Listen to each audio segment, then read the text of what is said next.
فاطمہ الزہرا سلام اللہ علیہا کا احترام کرنا جنت ہے اور ان کا دل دکھانا جہنم ہے۔ اب تاریخ جن کو یہ کہتی ہے کہ انہوں نے فاطمہ الزہرا سلام اللہ کے دروازے کو آگ لگائی، ان کے پہلو کو زخمی کیا، ان کی پسلیوں کو شہید کیا، ان کے بچے کو ان کے شکم میں شہید کیا، اور خود فاطمہ الزہرا سلام اللہ علیہ کو اس قدر شدید گریہ کرنے پر مجبور کیا کہ شہزادی اپنے زندگی کے ان دنوں میں کہ جہاں پہ جب وہ زخمی تھی، پیغام دیا گیا علی علیہ السلام کو کہ اے علی، مدینہ کے لوگ کہتے ہیں کہ فاطمہ الزہرا سے کہو کہ یا دن کو روئے یا رات کو روئے، چونکہ اس کے رونے کی وجہ سے ہمیں نیند نہیں آتی، ہمیں سکون نہیں ملتا، چونکہ شہزادی روتی ہے، اس سے کوئی یا دن میں روئے یا رات میں روئے تاکہ ہمارے بچے اور ہم لوگ آرام کر سکیں۔ شہزادی اس کے بعد ایک گھر بناتی ہے، کمرہ الگ بنواتی ہے، جس کا نام رکھا جاتا ہے بیت الحزن، کہ یہ حزن اور گریہ کی جگہ ہے، یہ گھر ہے، یہاں پر حزن اور گریہ ہوتا ہے۔ شہزادی وہاں جا کر گریہ کرتی تھیں۔ میں کہتا ہوں کہ شاید شہزادی اپنے اوپر ہونے والے ظلم پر گریہ نہیں کرتی ہوں گی۔ جو رسول خدا نے محنتیں کی، 63 برس جو رسول خدا کی تبلیغ تھی، پہلے 40 برس خاموش، آخری 23 برس کی جو اعلانیہ تبلیغ تھی، اور اس کے نتیجے میں اتنی بڑی سلطنت اسلامی، مملکت اسلامی جو قائم ہوئی، ان تمام محنتوں مشقتوں کا ثمر رسول کے قریب رہنے والوں نے رسول کی عظیم ترین اور پیاری ترین بیٹی کو یہ دیا کہ اس کو شہید کر دیا۔ میرا خیال میں رسول کی اس امت کے حال پر گریہ کرتی تھی، اور وہ شہزادی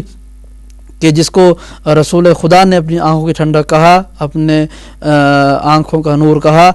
وہ ہمیں جب جاتی ہے دنیا سے تو کیسے نظر آتی ہے؟ صبت علیہ مصائب لو انہا صبت علی الایام سرنا لیالیا، کہ بابا میرے آپ کے بعد مجھ پر ایسے ظلم آئے۔ یہ شہزادی کا وہ مرثیہ جو تاریخ میں ملتا ہے، ہر سنی شیعہ کتاب میں لکھا گیا ہے۔ شہزاد بھائی، آپ نے گلاسکو سے فون کیا تھا، آپ نے جو کچھ پڑھا ہے اس میں اضافہ کریے اور اپنے مقامی علماء سے پوچھئے کہ ان دو جملوں کا وہ پورا مرثیہ ہے، ان کا مطلب کیا ہے، اور یہ کس کے جملے ہیں؟ صبت علیہ مصائب لو انہا صبت علی الایام سرنا لیالیا، کہ اے بابا آپ کے بعد مجھ پر ایسے ظلم ہوئے کہ اگر وہ روشن دن پر پڑتے تو وہ سیاہ رات میں تبدیل ہو جاتے۔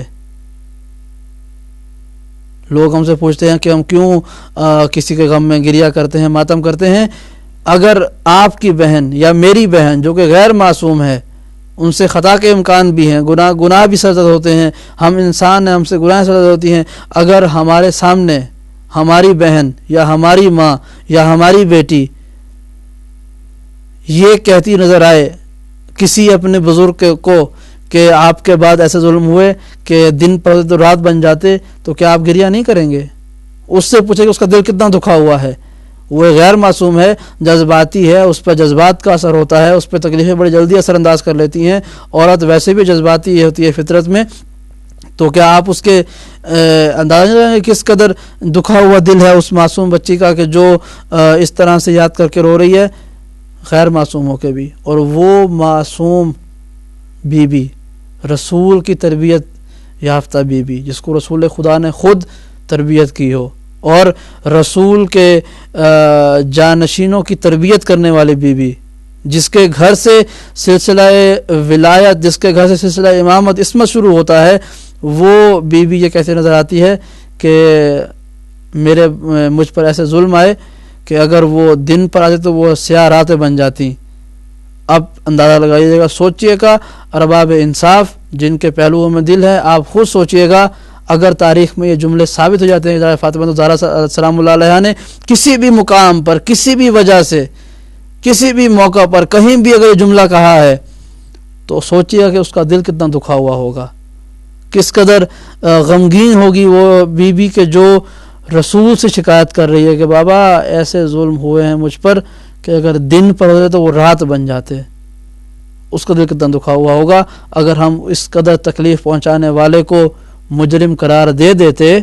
اس قدر اذیتیں پہنچانے والے کو اگر ہم نے ہیرو نہ بنایا ہوتا تو آج مسجدوں میں بم دھماکے نہ ہوتے، آج امام بارگاہوں میں گولیاں نہ چل رہی ہوتی، آج مملکت اسلامی کے اندر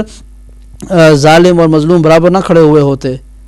ایک فرقہ جو کہ پاکستان میں کسی علاقے میں دوسرے فرقے کو مار رہا ہے، کافر کہہ رہا ہے، حکومتی مقام پر جب دیکھتے ہیں تو ایک پارلیمنٹ میں سب بیٹھے ہوئے ہیں،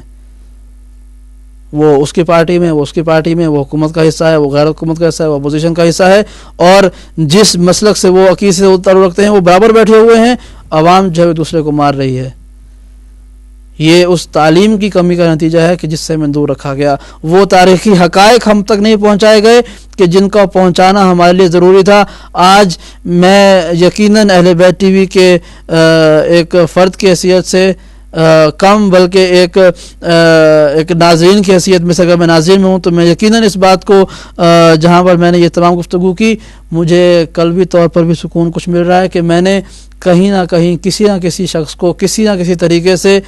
یہ پیغام ضرور پہنچا دیا۔ اب سوچنا نہ سوچنا ہماری ذمہ داری ہے، اس پر تحقیق کرنا یا نہ کرنا ہماری ذمہ داری ہے۔ یقیناً کچھ لوگ ایسے ہوں گے جو کہہ رہے ہوں گے کہ یہ باتیں ہمارے کام کی نہیں ہیں، یہ باتیں تاریخ کا حصہ ہیں، گزر چکی ہے، اس پہ بحث کرنے کی کیا ضرورت ہے۔ میں کہتا ہوں اگر ہم نے تاریخ کے مجرموں کو بے نقاب نہیں کیا تو قیامت تک ہر مجرم معتبر ہوتا رہے گا۔ ہر مجرم جس کے پاس حکومت آئے گی، پیسہ آئے گا، طاقت آئے گی، وہ معتبر ہو جائے گا، خواہ وہ باطل ہی کیوں نہ ہو، مجرم ہی کیوں نہ ہو۔ اور ہم یہ تاریخ میں دیکھتے ہیں، آج بھی مملکت اسلام جتنے بھی اسلامی ممالک ہیں ان کی تاریخ دیکھ لیجئے کہ جو جتنا بڑا مجرم تھا اتنا ہی بڑا آج وہ حق پرست ہو گیا، حق کا نمائندہ ہو گیا۔ نہ یقین آئے تو جنت البقیع کے مزارات کو دیکھ لیجئے گا۔ سعودی عرب میں سینکڑوں نہیں ہزاروں قبریں ایسی ہیں کہ جو تعمیر شدہ ہیں۔ خود بادشاہان وقت کے جو بزرگ ہیں ان کی قبریں میوزیم میں، ان کے محلوں کے اندر تعمیر ہیں، کتبے لگے ہوئے ہیں، تصویریں لگی ہوئی ہیں، شاہانہ طریقے سے ڈیکوریٹ قبریں ہیں وہ اپنے محلوں کے اندر۔ اور رسول کے بیٹی، رسول کی بیویاں، رسول کے چچا، ان کے بیٹے، ان کے رشتہ دار وہ جنت البقیع میں ویران پتھروں کے نیچے ہیں۔ اور لوگ پوچھتے ہیں کہ کیوں تباہ کیا گیا، تو کہتے ہیں کہ اس پہ ان کو بنانا شرک ہے۔ عجیب فلسفہ ہے یہ کہ اگر کوئی شرابی ظالم حاکم مر جائے، اس کے قبر پر کتبہ لگا کر اس پر کلمہ لکھ دینا وہ عین اسلام ہے، اور جہاں سے اسلام پھوٹتا ہے اس کی قبر پر یادگار کا پتھر رکھ دینا یہ شرک بن جاتا ہے۔ کل آپ سے دوبارہ پروگرام گفتگو سے جو ملاقات ہوگی، اجازت دیجیے، والسلام علیکم ورحمۃ اللہ وبرکاتہ۔